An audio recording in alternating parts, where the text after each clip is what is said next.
All right, YouTube, what is happening? We got a knife review for you today. I'm going to give my final thoughts on the McNees custom knives Mac 2 3.5. This is the larger version of the Mac 2 that just came out a couple months ago.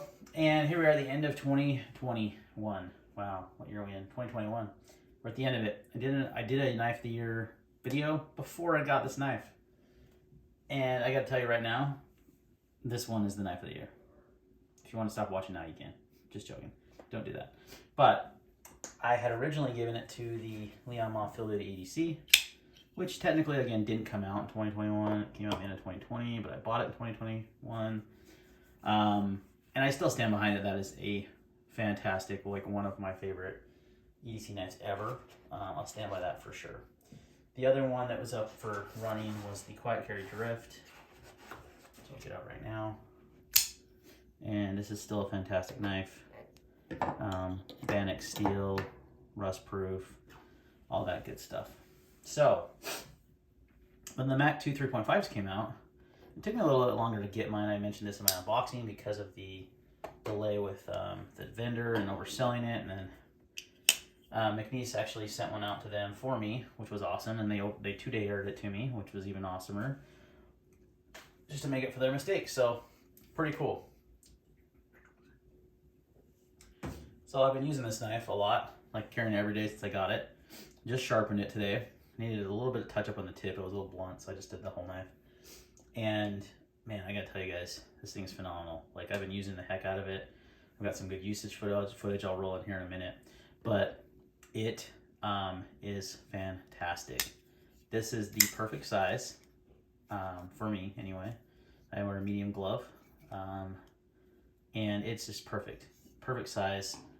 Good size blade length, nice blade shape, really comfortable contoured handles, super nicely done. But other than that, it's a kind of a basic knife, right? I mean, you got basic titanium handles and a stonewashed blade, and that's about it, right? And then it has guillotine action on top of that. I mean, look at that. I have not put any lube. I have not disassembled this knife. This is out of the box factory action. Again, these are small batch made knives, so you're paying, right around $500 for one of these guys. Not cheap, but when you put in perspective of what you're getting, USA made, small batch, kind of reminds me of Chris Reeve, right? You're gonna pay that much for this inlaid 31, or if you look at like a Hinder or a Strider, just comparing like US made manufacturers that make small batches. Fire Tac, that's $425, it's a little less expensive. And the SNG, if you can find one, are gonna run you more unless you got on a drop, and you might get a basic bare bones model, and that's going to be right around $500 or more. This is the Mando version. If you haven't watched the Book of Boba Fett, you should do that. But anyway, so price wise, when you compare it there, very reasonable. Now, the other knives I compared were both overseas in China. They're less expensive, so they don't really, in my opinion, necessarily compare value-wise, right? But you are going to spend a good amount of money for this. So this is out of your budget, I totally get it. So I may preface this like best knife over $400 or something like that. I don't know. But you'd be hard pressed to beat this knife for spending $1,000. It's just that good. Like, it's if you want a good user knife, this is awesome. So let's go ahead and roll in some footage of me using the knife. We'll come back. Whew. What's up, guys? It's cold outside, so I'm in my garage breaking down a lot of boxes from Christmas, putting in some more testing on the Mac 2. Excuse my voice also. I've got like a frog in my throat. Mac 2 3.5. The lighting's kind of shitty in here. Oh, well. We're working with what we can. So, absolutely loving this knife. So, just some breaking down some cardboard, nothing crazy. Already did my ergos test with this on that, well, it's right here. Remember that box over here? This was the box that defeated many a knife cutting through this right here, this push cut right here. This knife did awesome. So, I'll even show you.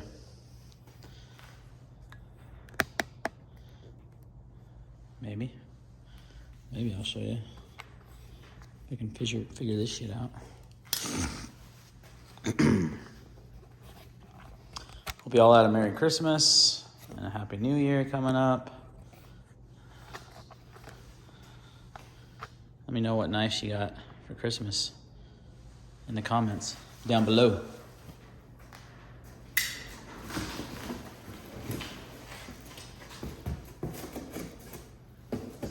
Up there and there.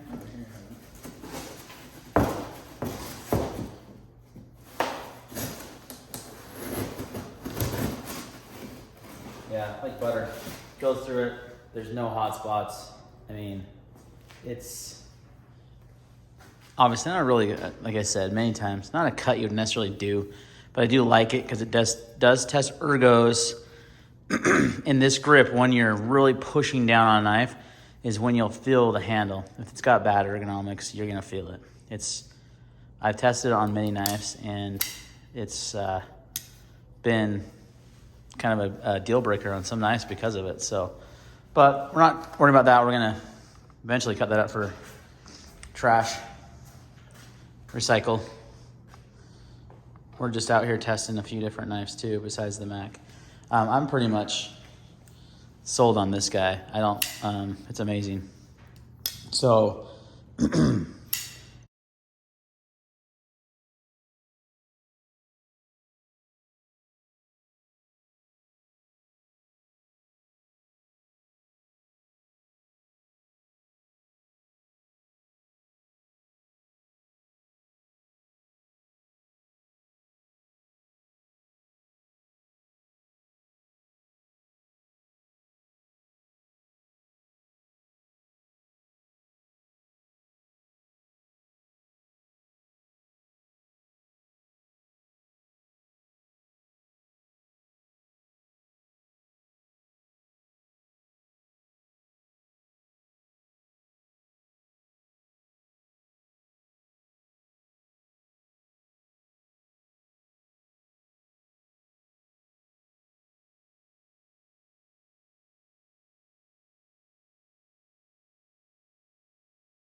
3.5 is a pretty stout blade.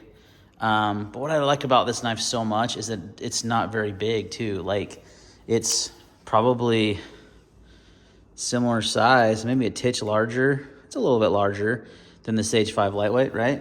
So it's not huge, right?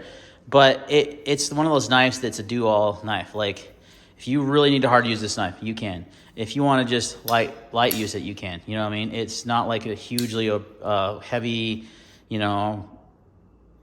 giant folder. It's very good EDC size, but I would totally rank this as a hard use folder for sure. Like, you could beat the heck out of this thing, put it through its paces, and no matter what kind of work you do or your philosophy of use for your EDC is, it's going to perform very well. And honestly, like, it came out the end of this year in the 3.5 version, and I just got it, a little bit. I was supposed to get it before Christmas, but actually I did get it before Christmas. I was supposed to get it a little sooner than I did, but there were some delays, which I mentioned in my unboxing video. But after just using this, I would actually rank this now as my knife of the year. I know I already kind of made that video because I hadn't gotten this yet. Certainly the American made knife of the year, and I think the overall knife of the year also. It is just so good. Like, it's so comfortable in the hand and great ergos. The action is super dialed in. I mean, it's like so thin. I mean, so smooth, and just a great detent. It's thin behind the edge, so it cuts well. Where a lot of hard use folders fail, not fail, but is a negative, I would say, is they're thick behind the edge. This is not. This is very thin behind the edge. Thinner than like any Hinder or Strider or Chris Reeve or, you know, comparing it to some other USA-made knives in the same price category. It's thinly ground and it cuts really well. So overall, just super ergonomic. Like, you know, the hot spots are not there. I've kind of much trashed this. I can't even get a good cut anymore on this. But I would say anything I've done with it, yeah, like that. Again, a lot of knives I feel that cut, I feel the ergonomics, I feel the hot spots, there's none. It's so good. Like it's just, oh, okay, did you hear that? It sticks a little bit when you really press down on it really well, but here's the thing, it went right away, right? No more lock stick.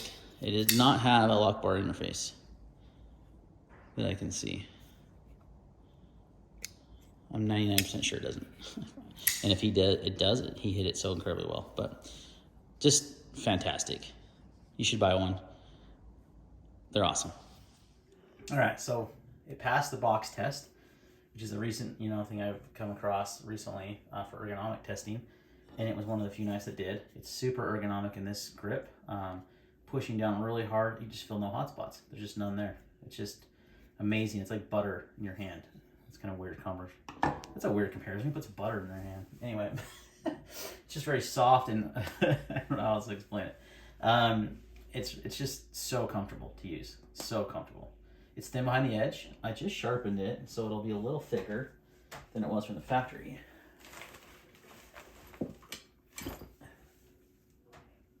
I can't count how many times I've dated my calipers for a video and I've not had them. Where the heck are they? That's annoying.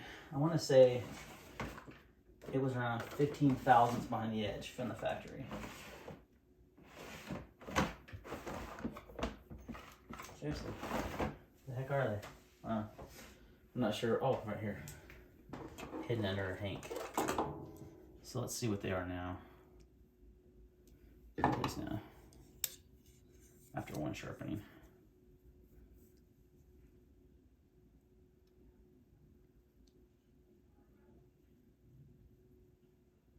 So that put about up to about 17.5 thousandths on the edge after one sharpening. Maybe it was closer to 16 thousandths. You are going to increase the edge, thickness behind the edge with each sharpening, but took a really nice edge. 20 CV was actually quite easy to sharpen. I think I found the factory angle, which is around 19 degrees per side, and so it was super easy to get sharp. In retrospect, I just sharpened my S45 Savenza, and it was actually kind of a pain. And not a pain, but it just took a while. Like, it took a lot of effort to form a burr, but I reprofiled the edge. And why is that not focusing? I reprofiled the edge, and you know, I think that's why it just took a little bit longer, because 20 CV S45 should be pretty similar. In my experience, 20 CV is, you know, a little bit more difficult to sharpen, but not hard at all either way. So sharpened up really nicely. So just a fantastic user knife, guys. Carries great in the pocket. It's pretty lightweight for its size.